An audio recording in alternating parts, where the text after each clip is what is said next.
ಗಣೇಶ ಎಂದಿಗೂ ತಪ್ಪಲ್ಲ, ಎಲ್ಲೆಂದೂ ತಪ್ಪಲ್ಲ.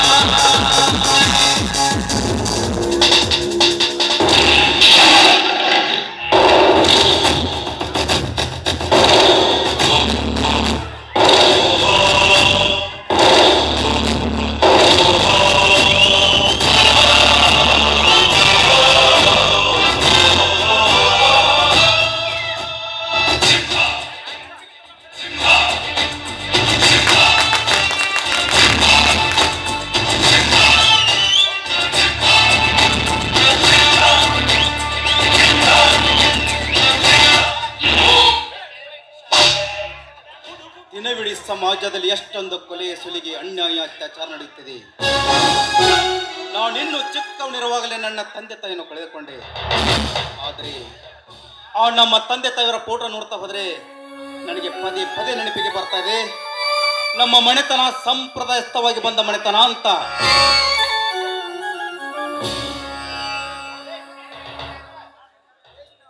ಅಂದರೆ ಸತ್ಯ, ನ್ಯಾಯ, ನೀತಿ, ಧರ್ಮವೇ ನನ್ನ ಉಸಿರೆಂದು ಹೇಳಿಕೊಳ್ಳುತ್ತಾ ಬಂದಿರುವ ನನ್ನ ತಾತ ಮುತ್ತಾತನ ಕಾಲದಿಂದಲೂ ಬಂದ ಹೇಳಿಕೊಟ್ಟ ಮನೆತನ ನನ್ನದು.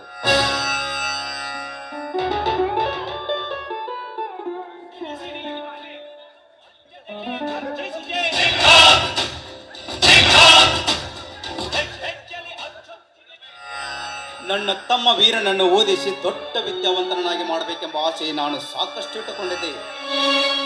ಆದ್ರೆ ಆತ ದಿನಾಲು ಸಮಾಜ ಸೇವೆ ಮಾಡಲು ಹೊರಟಿದ್ದಾನೆ. ನನ್ನ ತಮ್ಮ ವೀರ ಸಮಾಜ ಸೇವೆ ಮಾಡಲು ಹೊರಟಿದ್ದ ನನ್ನ ತಮ್ಮ ವೀರನ ಆದಷ್ಟು ಬೇಗ ಜಯ ಪಾರಿಸಲಿ ಎಂದು ಆ ಶ್ರೀ ಬಿಸಲ ಸಿದ್ದೇಶ್ವರಲ್ಲಿ ಬೇಡಿಕೊಳ್ಳುವೆ. ಶ್ರೀ ಸಿದ್ದೇಶ್ವರ,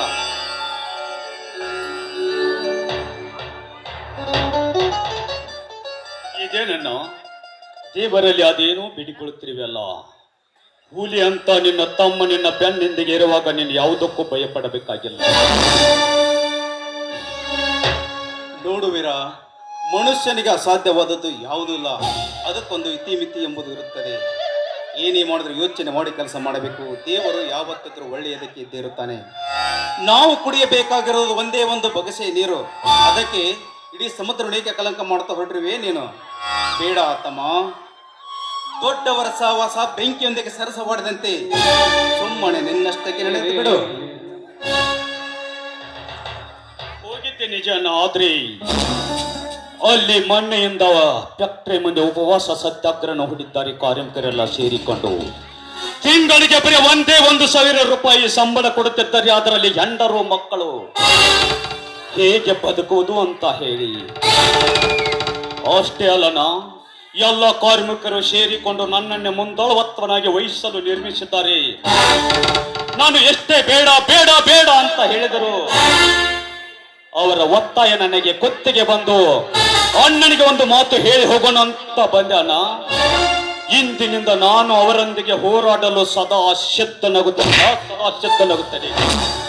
ನಿಲ್ಲುವಿರ, ನೀನು ಮನಸ್ಸಿನ ಮೇಲೆ ಎಷ್ಟೊಂದು ಭಾರ ಹೊತ್ತುಕೊಂಡು ಹಗಲು ರಾತ್ರಿ ಎಣ್ಣೆದೆ ದುಡಿದು ಊಟವಿಲ್ಲದೆ ಹಾಗೆ ಹೊರಡಿದರೆ ನಾನು ಉಪವಾಸವಾಗಿರಬೇಕಾಗುತ್ತದೆ ವೀರ. ಸಾಧ್ಯವಿಲ್ಲನ. ನಾವು ಬಡವರು ನಮಗೇಕೆ ಬೇಕೆಂದು ಮನೆಯಲ್ಲಿ ಕೈ ಕಟ್ಟಿಕೊಂಡು ಕುಳಿತರೆ ಅದು ಹೇಗೆ ಸಾಧ್ಯನಾ? ಪ್ರತಿಯೊಬ್ಬ ಕಾರ್ಮಿಕರು ದುಡಿದು ದುಡಿದು ಮೇಣದ ಬತ್ತೆಂತ ಕರಿಗೆ ಸಣ್ಣಾಗಿ ಹೋಗುತ್ತಿರುವಾಗ ಅವರ ಕಷ್ಟ ಸುಖ ಕೇಳುವವರನ್ನು ಕೇಳುವರು ಯಾರು? ಆ ತನಿಕರ 10 ವರ್ಷ ಮೆಟ್ಟಿ ಎಲ್ಲುವುದೇ ನನ್ನ ಕಾಯಕ. ಸಿರಿತನದ ಅಮಾಲಿನಲ್ಲಿ ಬಡವರ ಕಾರ್ಮಿಕರ ಗೋಳು ಹೇಗೆ ಅರ್ಥಗಬೇಕು? ಆ ಸತ್ಯನ ಶ್ರೀಮಂತ ಧನಿಕ ದಂಡ್ರಚನಿಕೆ ಅರ್ಥ ಮಾಡಿಸ್ತೀನಿ. ನಾ ಅರ್ಥ ಮಾಡೇ ಮಾಡಿಸ್ತೀನಿ.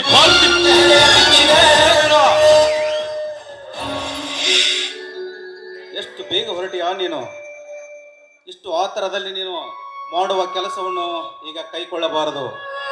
ಸರ್ಕಾರ ಕೊಡ್ತಿರುವ ಸಂಬಳವಾಗಲಿ ಅಥವಾ ಸಾಹುಕಾರ ಕೊಡ್ತಿರುವ ಸಂಬಳವಾಗಲಿ, ಮೊದಲು ಅದಕ್ಕೆ ನಿಯತ್ತಿನಿಂದ ದುಡಿತಿರಬೇಕು ಆ ವ್ಯಕ್ತಿ. ನಿಯತ್ತಿನಿಂದ ದುಡಿದ ವ್ಯಕ್ತಿಗೆ ಇಂತೆಲ್ಲ ನಾಳೆ ಆದರೂ ಅವನ ಪ್ರಯತ್ನಕ್ಕೆ ಫಲ ಸಿಕ್ಕೇ ಸಿಗುತ್ತದೆ ವೀರ, ಸಿಕ್ಕೇ ಸಿಗುತ್ತದೆ. ಈ ಸಮಾಜದಲ್ಲಿ ಎಷ್ಟೋ ಜನ ದುಡಿಯುವ ಕಡು ಬಡವರು ನಮಗಿಂತಲೂ ಬಹಳ ಜನ ಇದ್ದಾರೆ. ಬಹಳ ಜನ ಇದ್ದಾರೆ. ಆದರೆ ಆದರೆ ಅವರವರ ತಕ್ಕ ಪ್ರತಿಫಲ ಇಲ್ಲದಂತಾಗಿದೆ. ಅವರವರಿಗೆ ತಕ್ಕ ಶ್ರಮಕ್ಕೆ ಪ್ರತಿಫಲ ಇಲ್ಲದಂತಾಗಿದೆ. ಇರುತ್ತದೆ ವೀರ. ಮೊದಲು ನಿಯತ್ತಿನಿಂದ ದುಡಿತಿರಬೇಕು ಆ ವ್ಯಕ್ತಿ, ಅಂದರೆ ಅವರಿಗೆ ತಕ್ಕ ಪ್ರತಿಫಲ ಸಿಗುತ್ತದೆ.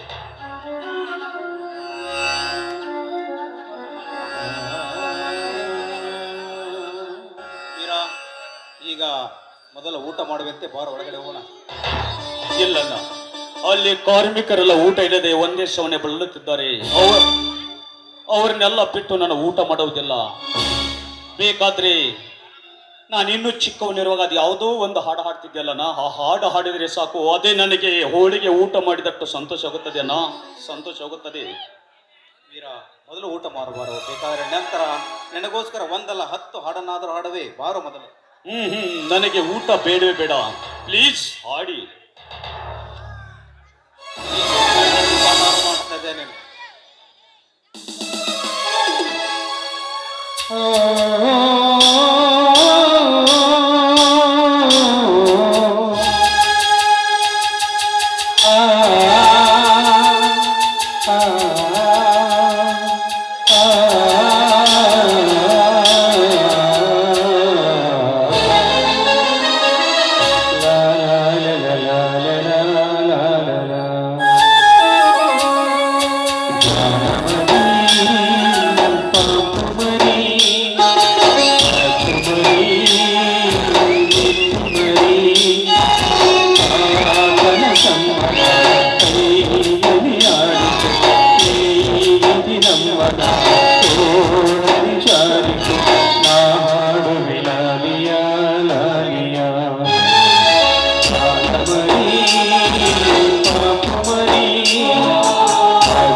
ಈ ತಂತಾಚರಿಗೆ ಎದುರಾಗಿ ನಿಲ್ಲುವ ಬಡ ಪಕ್ಷಿಗಳಿಗೆ ಇಲ್ಲಿ ಸ್ಥಾನವಿಲ್ಲ.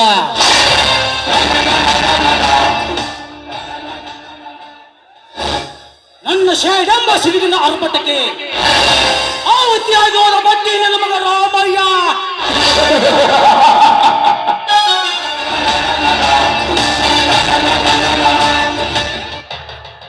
ವರ್ತೇರಿ ತಾನಪ್ಪ ಸಮಾಜ ಸೇವಕನೆಂದು ಹೇಳಿ ರಾಷ್ಟ್ರಕೂಟ ಸಮಾರಂಭದಲ್ಲಿ ನನ್ನನ್ನು ಹಿಂದಕ್ಕೆ ಸರಿಸಿ ಮುಂದಕ್ಕೆ ಹೋಗುತ್ತಿದ್ದೀಯಲ್ಲ.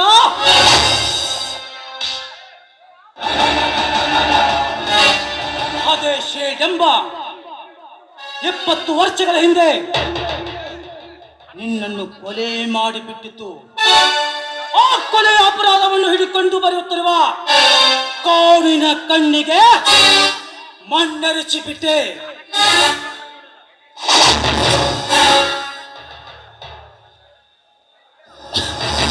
ಹರಿಯುವ ನೀರಿಗೆ ಎದುರಾಗಿ ಚಲಿಸುವ ಚಂದ್ರನಿಗೆ ಹಬ್ಬವಾಗಿ ಭೂಲೋಕದಲ್ಲಿರುವ ಯಮನಿಗೆ ಎದುರು ಬೆತ್ತ ಇದ್ದಾನೆ.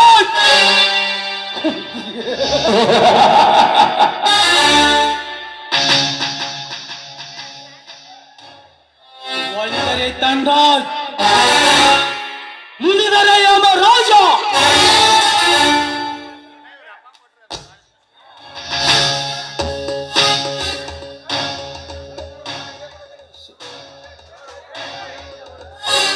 ಶೆಟ್ಟಿ, ಓ ಶೆಟ್ಟಿ,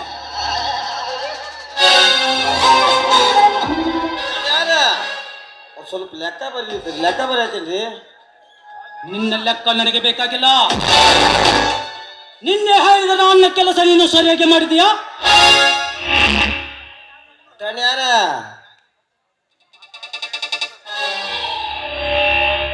ಅಲ್ರಿ, ಎಲ್ಲಿ ಹೋದ್ರಿ ಅವ? ಇನ್ನ ಬಂದೇ ಇಲ್ಲನ್ರಿ ಅವ. ಅವ್ನ್ ಹೋಗಿ ಕರ್ಕೊಂಬ ಅಂತ ಹೇಳಿನ್ರಿ ನಾ. ಜಗನ್ನಾಥ್,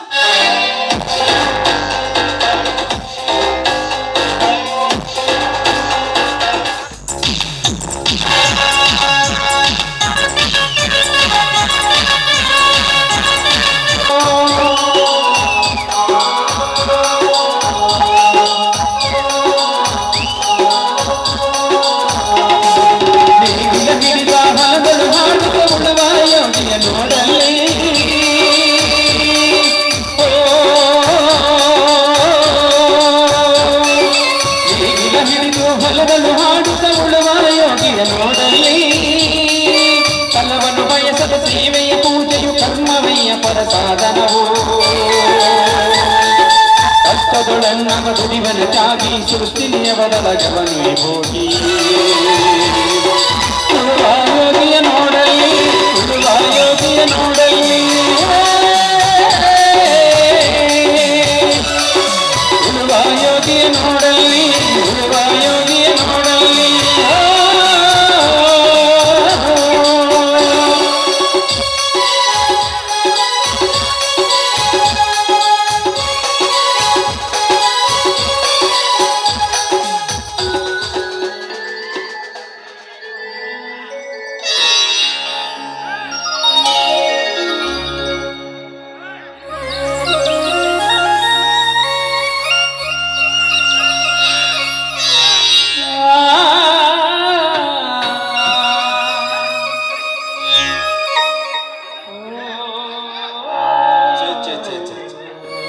ಎಷ್ಟೊಂದು ಬಿಸಿಲು.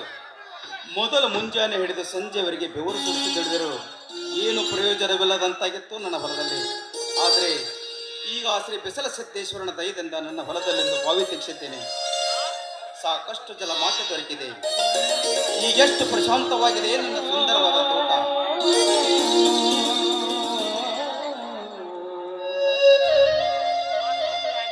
ಹಸುವೆ ನೀರಡಿಕೆಯನ್ನು ಹೋಗಲಾಡಿಸಿ ನನ್ನ ಮನಸ್ಸಿಗೆ ಆದಷ್ಟು ಆನಂದವನ್ನುಂಟು ಮಾಡ್ತಾ ಇದ್ದಾರೆ. ಹಚ್ಚನೆ ಸರಿ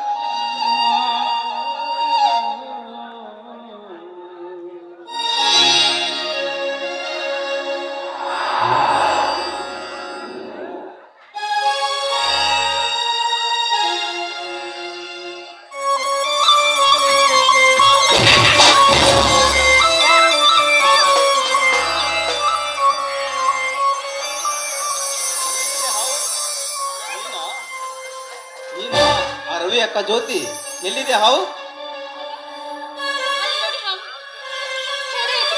ನೋಡ್ತಾ ಇದೆ.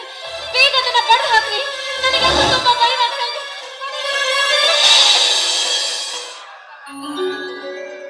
ಹಾಗೆಲ್ಲ ಭಯ ಪಡೆಯಬಾರದು ಜ್ಯೋತಿ. ಮನುಷ್ಯ ತನ್ನ ಜೀವನಕ್ಕೆ ಎಷ್ಟು ಹೆದರುತ್ತಾನೋ ಅದು ಕೂಡ ಹಾಗೆ ಹೆದರುತ್ತದೆ. ಅಲ್ಲಿ ನೋಡು,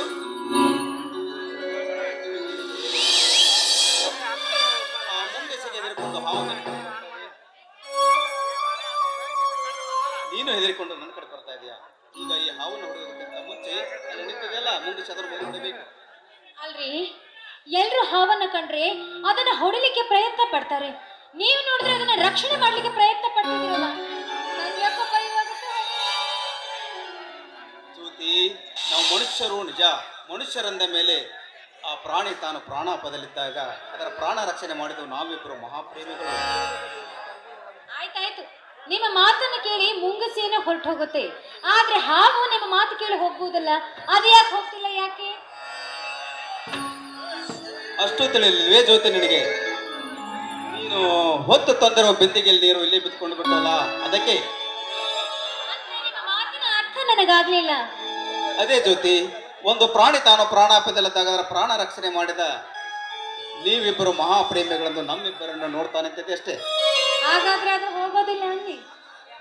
ಹೋಗುತ್ತದೆ ಜ್ಯೋತಿ. ಪುಂಗಿಯ ನಾದಕ್ಕೆ ಹಾವು ಹೇಗೆ ಹಿಡಿ ತೆಗೆದುಕೊಂಡು ಆಡುತ್ತದೆ, ಹಾಗೆ ನಾನು ಮತ್ತು ನೀನು ಜೊತೆಗೂಡಿ ಹಾಡಬೇಕು. ನಮ್ಮ ಅಂದಾಗ ನಮ್ಮ ಹಾಡನ್ನು ಕೇಳಿಕೊಂಡು ಅನಿಸ್ತಕ್ಕೆ ತಾನೇ ಹೋಗ್ತಾ ಇದೆ. ಹಾಡ ನನಗೆ ಹಾಡ್ಲಿಕ್ಕೆ ಬರೋದಿಲ್ವಲ್ಲ ರೀ.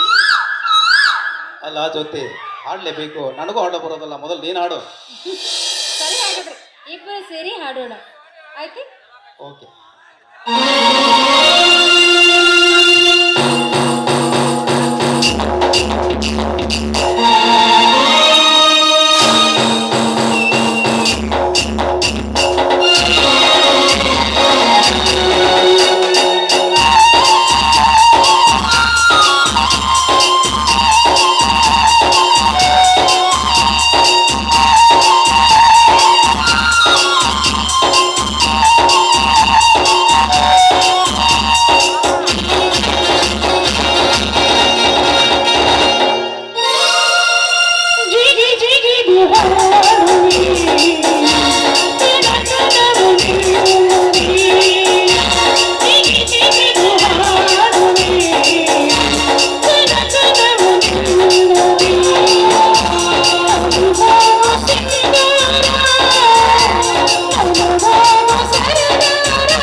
ಅಂದ್ಹಾಗೆ ನಿಮ್ಮ ಹೆಸರು ಕೇಳೋದನ್ನೇ ಮರ್ತ್ಬಿಟ್ಟೆ.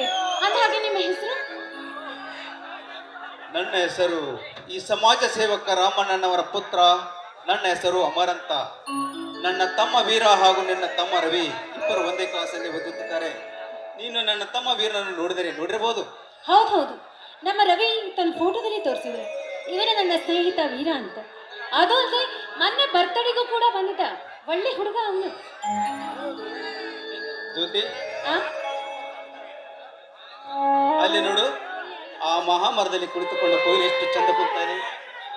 ಸ್ವಲ್ಪ ಅದರ ಕೆಳಗೆ ನೋಡಿದರೆ ಹಂಸ ಪಕ್ಷರು ನೀರಲ್ಲಿ ಅದಷ್ಟು ಚಂದ ಜಾಡುತ್ತವೆ. ಮತ್ತೊಂದಡಿ ನೋಡಿಕೊಂಡರೆ ಗರಿಬಿಚ್ಚಿ ಕುಡಿಯುವ ನವಿಲುಗಳ ನಾಟ್ಯ ಅದೆಷ್ಟು ಸುಂದರ. ಒಟ್ಟಿನಲ್ಲಿ ಹೇಳಬೇಕಾದ್ರೆ ಈ ಸೃಷ್ಟಿಕರ್ತ ಎಷ್ಟು ಚಂದ ವರಿಸುತ್ತಾನೆ. ಈ ಪ್ರಕೃತಿಯ ಬಗ್ಗೆ ನೀವು ಆಡ್ತಿರೋ ಮಾತುಗಳನ್ನ ಕೇಳ್ತಾ ಇದ್ರಿ, ನೀವು ಕೂಡ ಒಬ್ಬ ಸಾಹಿತಿಗಳು ಅಂತ ಅನಿಸುತ್ತೆ ನನಗೆ, ಅಲ್ವೇ? ಚೇಚೆ, ಹಾಗೇನಲ್ಲ ಜ್ಯೋತಿ, ನೀನು ತಿಳಿದುಕೊಂಡ ಹಾಗೆ ಮುಂಜಾನೆ ಹಿಡಿದು ಸಂಜೆವರೆಗೆ ಆ ದಾಟೆತ್ತಿನಂತೆ ದುಡುಕಿದ್ದೇನೆ ಅಷ್ಟೇ.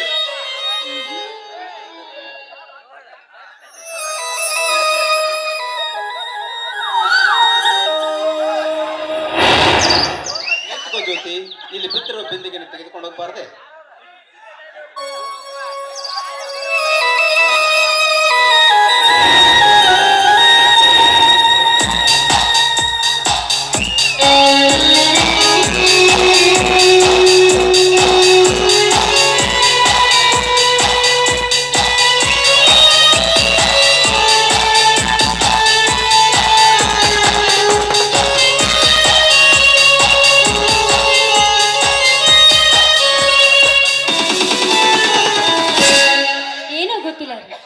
ನಿಮ್ಮನ್ನು ನೋಡ್ತಾ ಇದ್ರೆ ನೋಡ್ತಾನೆ ಇರ್ಬೇಕನ್ನಿಸುತ್ತೆ, ಮಾತನಾಡ್ತಾ ಇದ್ರೆ ಮಾತನಾಡ್ತಾನೆ ಇರ್ಬೇಕನ್ನಿಸುತ್ತೆ. ಒಟ್ಟಿನಲ್ಲಿ ಹೇಳ್ಬೇಕಂದ್ರೆ ನಿಮ್ಮನ್ನು ನೋಡ್ತಾ ಇದ್ರೆ ನನ್ನ ಮೈಯಲ್ಲಿ ಏನೋ ಒಂಥರ ಹೊಸ ಚೈತನ್ಯವೂ ಮೂಡುತ್ತೆ. ನೋಡು ಜ್ಯೋತಿ, ನೀವು ನಿಮ್ಮ ಮನಸ್ಸಿನಲ್ಲಿ ಯಾವುದೋ ಒಂದು ಹೊಸ ಮಾರ್ಗ ಕಟ್ಟುತ್ತೀರಿ ಎಂಬುದು ನನಗೆ ಚೆನ್ನಾಗಿ ಗೊತ್ತು. ಆದರೆ ಈ ಹೃದಯ ಯಾರಿಗೆ ಎಂಬುದು ಸ್ಪೆಷಲ್ ಸಿದ್ದೇಶ್ವರಿಗೆ ಮಾತ್ರ ಗೊತ್ತು. ಇಲ್ಲಿ ಬಿತ್ತಿರುವ ಬೆಂದಿಗೆ ತೆಗೆದುಕೊಂಡು ಹೋಗು ಜ್ಯೋತಿ.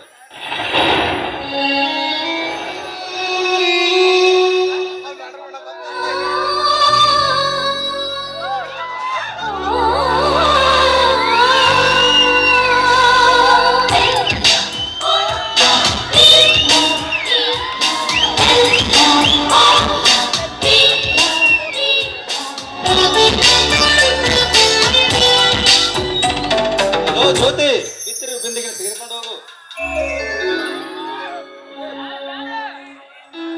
ಸರಿ ಸರಿ, ನಾನು ಬಂದು ಹೊತ್ತಾಯ್ತು, ನಾನು ಹೋಗಿ ಬರ್ಲಿ.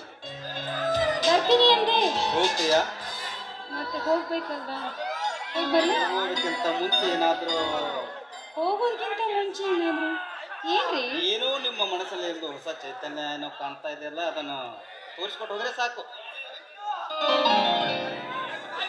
ಚೈತನ್ಯ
ರಾಗದಿಂದ ತಂದಾನ ತಾಳದಿಂದ ದಿಲನ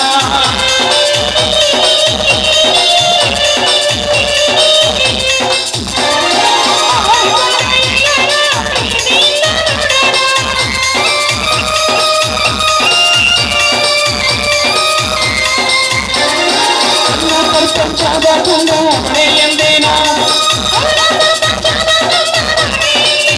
ಒಂದು ಕನಸಿಲ್ಲ